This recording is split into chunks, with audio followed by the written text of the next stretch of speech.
कहलवल। शुरू करो सवाल। पहला सवाल, 7 मीटर ऊंचे भवन के शिखर से एक केबल टावर के शिखर का उन्नयन कोण 60 अंश है और इसके पाद का अवनमन कोण 45 अंश है। टावर की ऊंचाई ज्ञात कीजिए। दूरी ऊंचाई का क्वेश्चन है और आपको ये बात पता भी है कि जो 3 क्वेश्चन 6 नंबर वाले आएंगे उसमें से एक क्वेश्चन फिक्स है, दूरी ऊंचाई का जरूर आएगा। तो बहुत ज़्यादा इंपॉर्टेंट क्वेश्चन है दूरी ऊंचाई के। लगा लिया जाए। बनाओ चित्र। सबसे पहले बोला गया है 7 मीटर ऊंचा एक भवन है, बहुत बढ़िया बात। उसके सामने एक केबल टावर है। केबल टावर इसके सामने है, छोटी भी हो सकती है बड़ी भी हो सकती है, लेकिन हम यहाँ से खड़े होके इन्होंने बोला है कि उन्नयन कोण, यानी कि ऊपर को देखेंगे। अगर ऊपर को देखेंगे तो इसके सामने जो भी बिल्डिंग होगी यानी कि केबल टावर इससे ऊंचा ही होगा।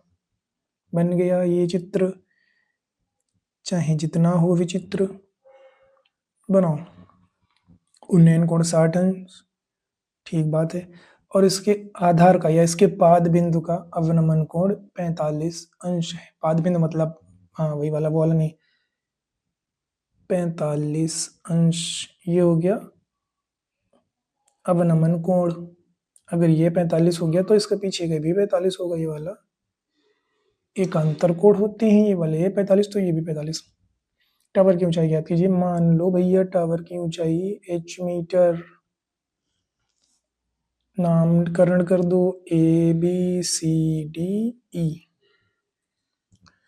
यहाँ से अगर ये वाली 7 है तो ये डिस्टेंस भी 7 हो जाएगी।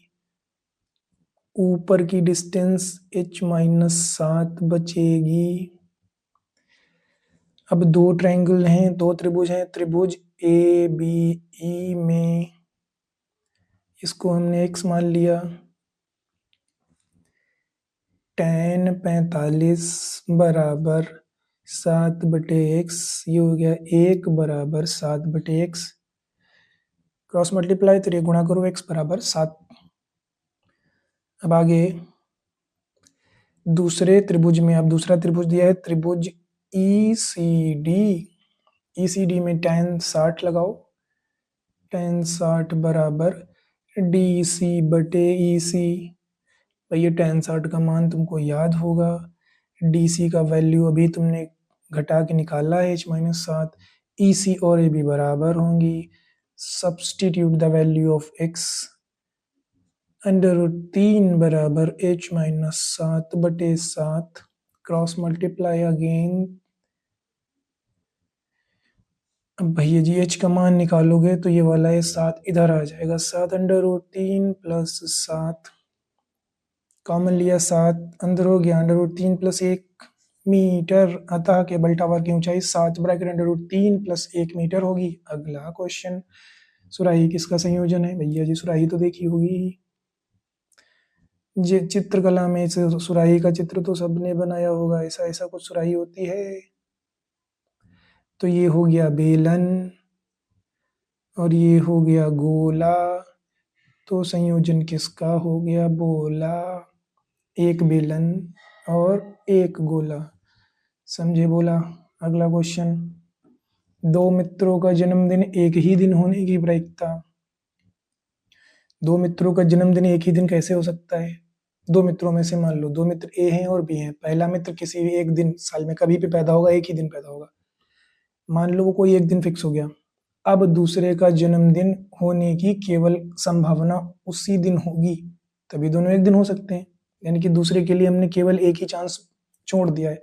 मान लो पहला मित्र 14 नवंबर को पैदा हुआ, अब दूसरा मित्र 14 नवंबर को ही पैदा होगा, तभी उन दोनों का जन्मदिन एक ही दिन हो सकता है। यानी कि दूसरे मित्र के लिए ही संभावना पूछी जा रही है। तो दूसरे मित्र के लिए कुल अपने काम की घटनाएं एक हैं और टोटल कितने दिन है, वो पैदा हो कितने दिन सकता था? 365 दिन। यानी कि उत्तर हो गया 1/365।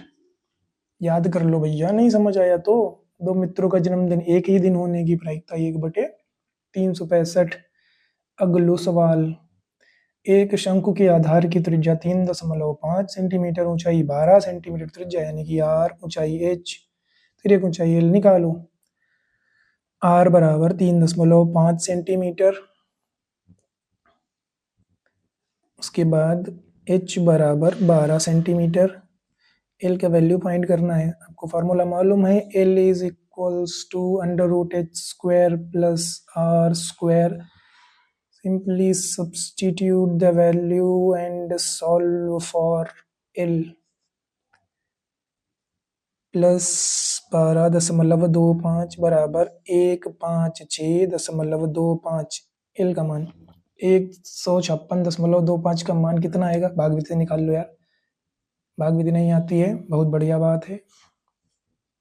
एक का पहाड़ा एक बार एक बार एक बार, एक एक जोड़ दिया 2 हो गया, ऊपर से लाए 56, 2 बार 4 4, यहाँ पे गया 2, बच गया 1 2 दशमलव, ऊपर गया 2 5, नीचे आया 2, इसको जोड़ दिया 24।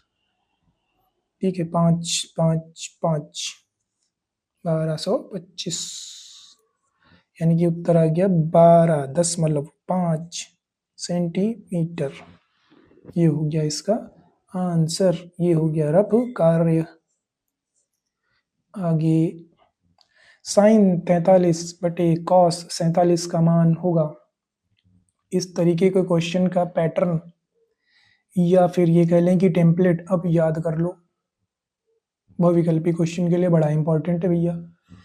जब भी भाग में हो और ये एक दूसरे के कॉम्प्लीमेंट्री वाले हों, यानी कि sine cos cot tan cosec sec, जब भी ऐसा हो और यहाँ के एंगल ये दोनों कोण जोड़ के 90 आ रहे हो, तो भैया अगर इनको भाग करोगे तो 1 आएगा, घटाओगे तो 0 आएगा। सीधा सीधा कैसे हुआ ये भी देख लें। चलो, साइन 43/cos 47 ये दिया हुआ है, हमने क्या किया है, साइन 43 को लिख दिया 90 - 47, 90 से 47 घटाएंगे 43 आएगा, बहुत बढ़िया बात है।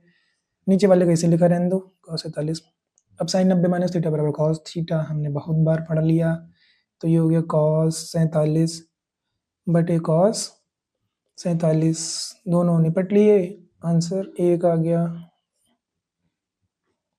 5 सवाल प्रैक्टिस करो, ऐसे ही लगे रहो, 100 दिन में 600 सवाल के आसपास निपट जाएंगे। पेपर में सारे के सारे क्वेश्चन यही आएंगे, बस पढ़ते रहो, आगे बढ़ते रहो।